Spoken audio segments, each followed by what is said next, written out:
श्लोक 83. श्रीराम जेणे जाळीला काम तो राम ध्यातो, उमेसी अति आदरे गुण गातो. बहुज्ञान वैराग्य सामर्थ्य जेथे, परी अंतरी नाम विश्वास तेथे. श्रीराम. काम क्रोध या भावना परमेश्वरानं माणसाच्या अंगात निर्माण केलेल्या आहेत, पण जोपर्यंत त्या प्रमाणात असतात तोपर्यंत त्याचा काही त्रास नसतो.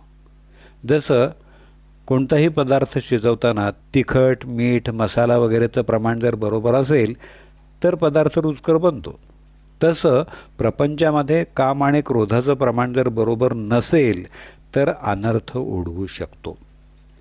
मनाच्या श्लोकामध्ये रामनामाचं महत्त्व गाताना बऱ्याच वेळा भगवान शंकराचा उल्लेख आहे. शंकर हे व्यापक आणि लोकप्रिय दैवत असल्यामुळं त्या माध्यमाचा आधार घेतला तर तो प्रसार अधिक होईल, सोपा होईल हे समर्थांना माहीत होतं. सर्वमान्य असणाऱ्या उदाहरणांनी सर्वसामान्य माणसाच्या मनावर अनुकूल परिणाम साधता येतो. शंकरानं कामाला म्हणजेच मदनाला जाळून भस्म केलं. त्या संबंधीची कथा अशी आहे की भगवान शंकराचा विवाह दक्ष राजाची धाकटी कन्या दाक्षायणी हिच्याशी झाला होता. दक्ष राजाच्या मनात तिला एखाद्या श्रीमंत राजाला द्यायचं होतं, पण तिनं ऐकलं नाही आणि मी विवाह करेन तर फक्त शंकराशीच असं वडिलांना तिने सांगितलं. एका यज्ञप्रसंगी ती आपल्या वडिलांकडे गेली असताना त्याने अतिशय गरीब आणि साध्या असणाऱ्या शंकराचा अपमान केला. हे मात्र दाक्षायणीला सहन झालं नाही आणि तिनं त्या यज्ञात उडी घेऊन स्वतःला संपवलं. तेव्हा शंकर उद्विग्न झाले आणि पुन्हा विवाह करण्याची इच्छा त्यांच्या मनात उत्पन्न होईना. त्यावेळी पृथ्वीवर तारकासूर नावाचा राक्षस उन्मत्त झाला होता. त्याचं मरण शंकराचा पुत्र कार्तिकेय याच्या हातून लिहिलेलं होतं. म्हणून काही झालं तरी शंकराचा पुन्हा विवाह झालाच पाहिजे असं देवांना वाटत होतं आणि त्यासाठी हा मदनरूपी बाण देवाने शंकरावर सोडला.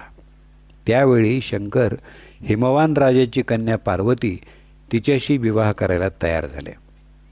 पार्वतीच्या मनातही भगवान शंकराशी विवाह करण्याचं होतंच. त्यासाठी तिनं उग्र तपश्चर्याही केलेली होती. शंकरांना कोणत्याही ऐहिक आणि पारलौकिक स्वरूपाचा मोह नाही. असे भगवान शंकर श्रीरामाचं ध्यान करतात.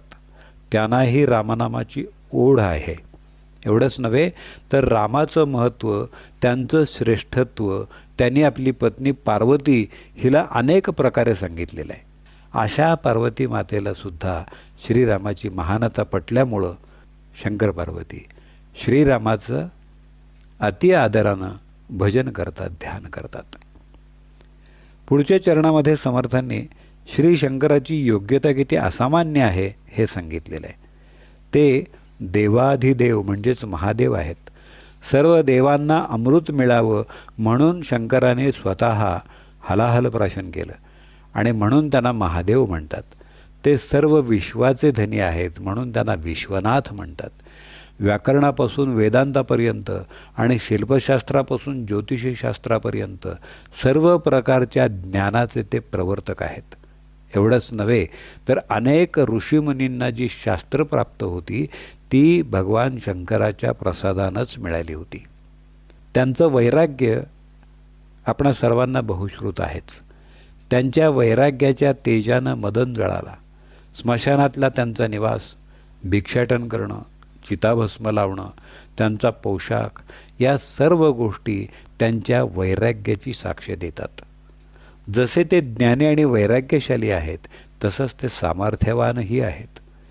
ज्यावेळी रावणानं कैलास पर्वत उचलण्याचा प्रयत्न केला होता तेव्हा शंकरांनी अशा बलिष्ठ रावणाला नुसत्या पायाच्या अंगठ्यानं दडपून टाकलं होतं. त्रिपुरासूर जेव्हा पृथ्वीवर उन्मत्त होऊन खूप त्रास देत होता तेव्हा त्याचा वध शंकराने केला होता आणि कुबेराला आशीर्वाद देऊन संपत्तीचा राजा केला होता. अशी अनेक उदाहरणं ते सामर्थ्यवान होते हे दर्शवतात.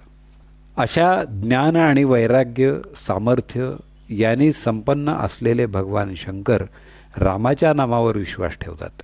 आपल्या अंतरंगात श्री रामनामाचा ध्यास घेतात. शिवपार्वती दोघंही मोठ्या आवडीनं रामचरित्राचं गायन आणि श्रवण करतात.